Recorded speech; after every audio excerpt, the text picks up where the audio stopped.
Shema Yasser Allah Yahweh Allah Hayanawa Yahweh Achad Shema Yasser Allah Yahweh Allah Hayanawa Yahweh Achad Shema Yasser Allah Yahweh Allah Hayanawa Yahweh Achad Rock the Yahweh, Rock the Yahweh side, Rock the Yahweh, Rock the Yahweh side, Rock the Yahweh, Rock the Yahweh side. Bahasham Chakadas.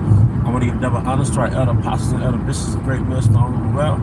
I also want to say peace and blessings, health and wellness to the house of David the elect. I'm Zahad Spirit, we're in Judah. And today we're going to go into a topic, another installation of frugality, being economical. I didn't entitle it anything because I am in traffic, and when I upload the video, I'll just give it a title, okay? But once again, I'm going into a topic, going into frugality and being economical, okay? Through the spirit and power of Yahweh Shema Shai. I don't know if I said this already, but I want to give double honors to our elder apostles and elder bishops of great millstone who well, as well as peace and blessings, health and wellness to the house of David the elect, all right? And going back to the opening scripture for installments like this, the government of a prudent man is well ordered. All right, the government of a prudent man is well ordered. Okay, and going against the grain in Babylon.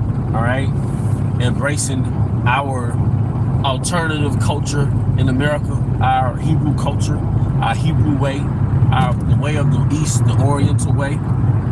All right, while in Babylon, all right, being educated as to how our people move as opposed to how people move in the West, all right, being more conservative than liberal in our spending, all right, being more frugal, okay, which frugal goes back to fruitful, okay, I said being more economical, all right, being more resourceful in our spending, okay, finding deals, finding bargains, all right? This is all going back to our Hebrew culture. All right, and one thing that I wanted to touch on today, if you give me 1 second, I'm gonna drink a little water. I'd be on this live stream, sounding like Jennings, but give me, so going back to this live stream, all right?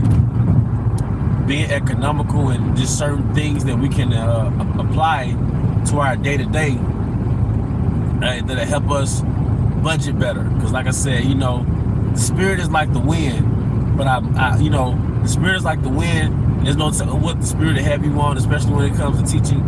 But our life can't be like the wind. We have to be structured in that sense, We have to be structured in that sense. And what I wanted to touch on is going back to budgeting and being economical, going back to house management, goes back to economy. Eco means house. Nomi means to manage. All right, house management. And one way that you can manage your house, all right, manage your spending within your house is that when it comes to, say, buying groceries or buying new things, all right, you can do an inventory on what you already have, and you can add to what you already have, and that will allow you to save more money. And that's if you already don't do it, But let's say you're going grocery shopping, right? Instead of thinking of new things to buy or purchase, look at your refrigerator, look in your freezer, look in your pantry, look in your cabinets, and look at the ingredients that you already have, and figure out recipes that you can make with the ingredients that you already have. And then you can just buy the ingredients and add that and create recipes. So for example, if you look in your pantry, you look in your cabinet and you see beans, you got a bag of beans, you got a bag of rice, maybe you got some left over from the pandemic, you got some lentils, all right? You don't have to start all the way over with grocery shopping. You can just do an inventory on what you already have and buy ingredients to add to that and make a recipe. So for example, if you have rice, right, then you can add the ingredients that you would add to rice. Maybe you need some type of grass-fed butter. Maybe you need, beans. So you'll buy beans, so you have beans and rice. You see? Maybe you chop up a little meat in it, so you'll buy the meat to add to the rice. You see? So if you take what you already have in your refrigerator, in your freezer, in your pantry, in your cabinet, and you simply add to what you already have, then you don't have to start from zero when it comes to buying groceries. You can start to think of recipes that you can make you can think of recipes, all right, that you can make with what you already have. And you'll probably cut your spendings close to half, you know? And for some of us, we already think like this. For some of us, we don't, because Babylon just got you on a whim. It just got you on some impromptu, spontaneous, reacting off the first things that come into your mind when it comes to spending, being distracted at the store, not having a budget, having a strategy, not having a plan, you know? And that creates zero. See, you got a lot of us work for companies. They have a zero waste policy.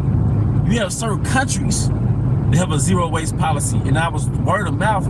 I was told Japan was like that. Like Japan, they have a culture that creates zero waste. So they don't have litter everywhere. They don't waste things. At the end of a game, I was told that, like a soccer game or something, that everybody picks up the trash. But you want to have a system within your home where you're not accumulating a lot of waste, because wasted food is wasted money. All right?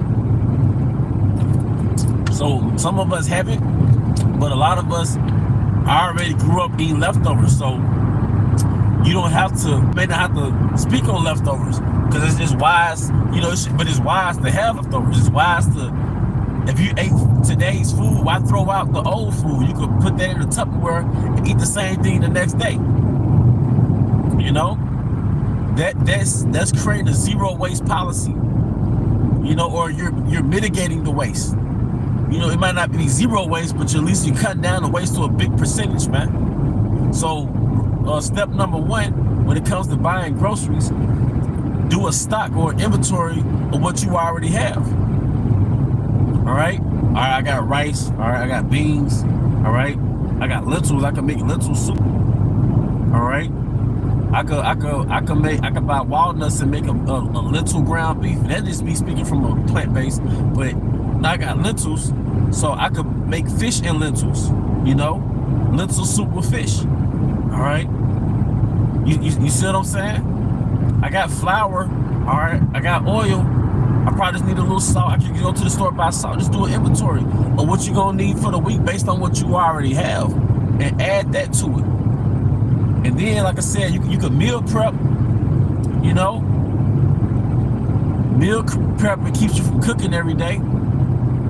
Then it'll cause you to eat leftovers, which cuts down the waste, because, like I said, if you look at how much food you throw away, how many products and items that you have to throw away because they rotted in the refrigerator when you clean out your refrigerator, you realize that you may have a poor waste system in which you have a lot of waste, and it's really bad for business, because that means you wasted money. And if you wasted it, that means if you didn't use it, that means you went out and bought something else on top of what you already had.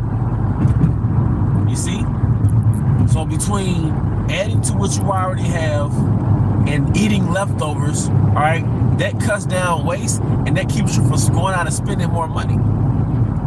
You see? And these are just little hacks, you know, little methods to keep us more rigid in our spending and to keep us more frugal. And if you think our forefathers didn't move like this or think like this, man, you got something else coming, man. See, we're really being de-westernized on every strata. One of the byproducts of being Western is you're wasteful. You know, a lot of us can cut back on buying in general outside of food. A lot of us have a bunch of shoes. A lot of us have a bunch of clothes. You ever have clothes that you forgot you had? Like you forgot you had this shirt? A lot of us can be more minimalistic when it comes to clothes.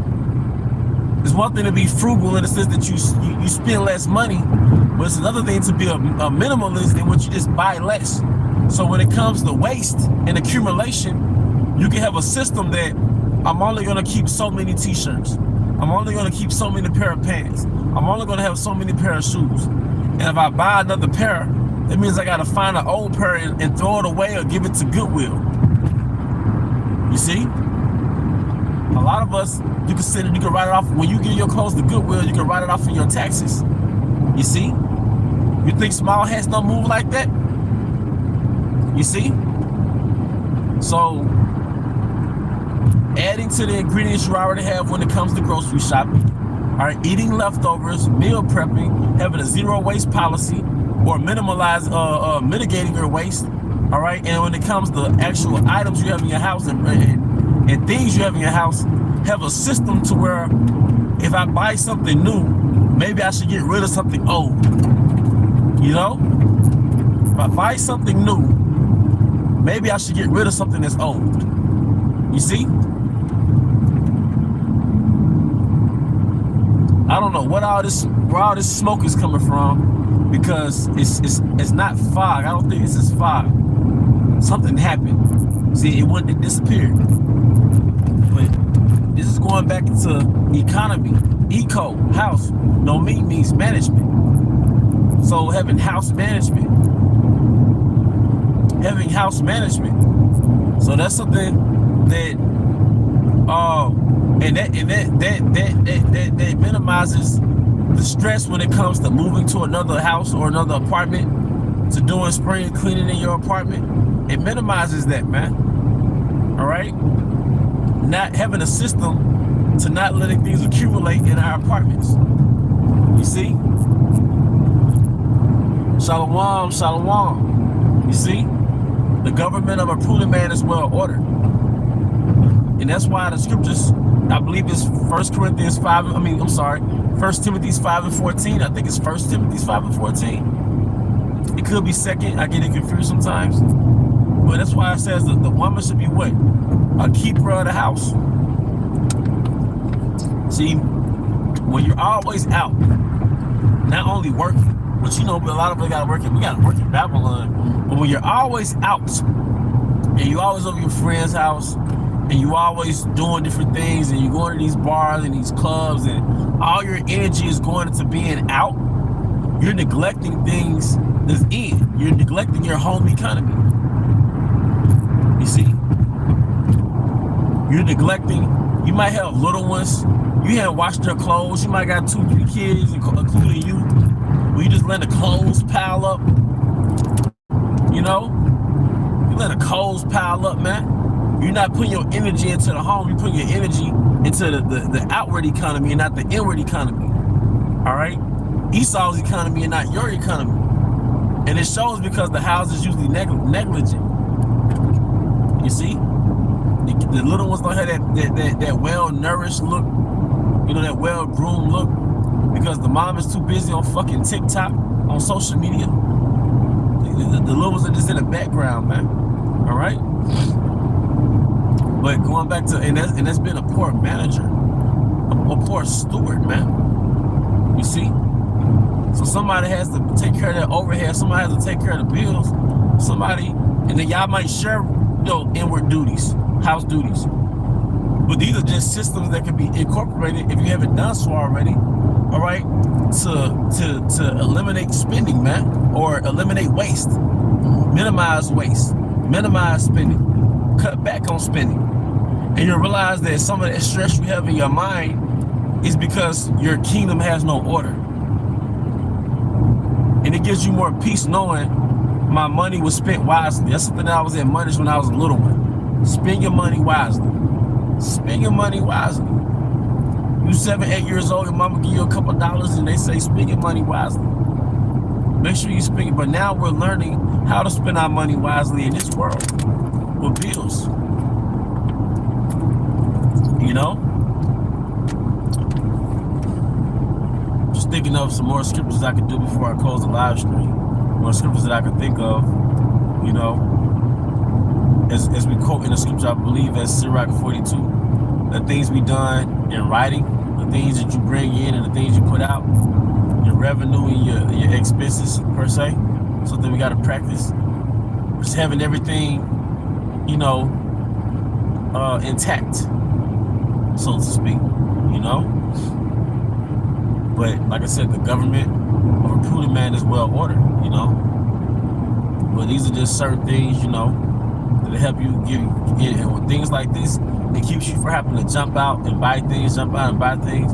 It helps you declutter your home, you know. It helps you understand where your money is going, and it takes that stress off your mind. Because like I said, this is the city of confusion. And part of the confusion is just you have no order. And it tells you in Job, it was prophesied of America, where America was the place where there's no order, a place of darkness. There's no order. There's no order here. There's no structure. It is going off your instincts in every facet, whether it's morally, all right, financially, in every facet, you're just going off your lower nature, you know. But at the end of the day, you have nothing to look back and say, this is what I built, this is what I've done, you know. But, you know, I will bring this live stream to a close, and I do hope you brothers and sisters were edified. Once again, I want to give all honor and glory to Yahweh, Bahashem Yahweh Shai, Bahashem HaKodash. I also want to give double honors to our elder apostles and elder bishops of Great Millstone who rule well. Peace and blessings as well as health and wellness to the house of David the elect. Abba, come out, Shalom. Shalom.